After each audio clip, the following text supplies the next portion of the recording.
Hello students, welcome to our channel. आज हम पढ़ने वाले हैं प्रश्नावली 2.1 बहुपद चैप्टर के प्रश्न नंबर 1 को।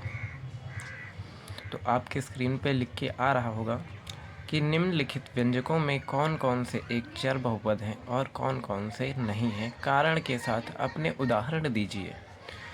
तो आइए पहले प्रश्न की तरफ देखते हैं, और उससे पहले मैं आपको कुछ चीज़ें बताना चाहता हूँ। वो ये है कि पूर्ण संख्याएं क्या होती हैं। पूर्ण संख्याएं ऐसी संख्याएं होती हैं जो 0 से लेकर 1 2 3 और आगे बढ़ती जाती हैं।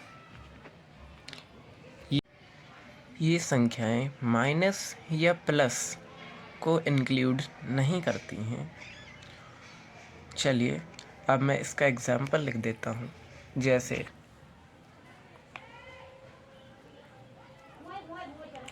0 1 2 3 एंड सो ऑन। ये सभी संख्याएं जो होंगी, ये सारी होंगी होल नंबर्स।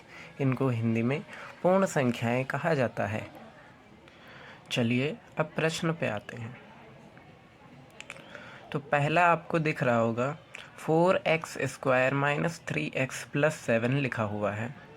यहाँ पे आइए और देखिए, क्योंकि यहाँ पे x की पावर 2 है, x की घात 2 है और x की घात 1 है, और दोनों में चर केवल x ही है, इसलिए यह एक चर बहुपद है।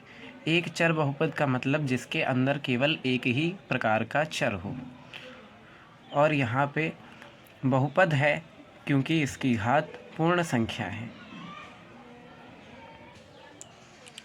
उत्तर नंबर 2 में देखिए, यहाँ पे चर केवल y है और इसकी घात भी पूर्ण संख्या यानी कि 2 है, इसलिए यह भी एक चर बहुपद है।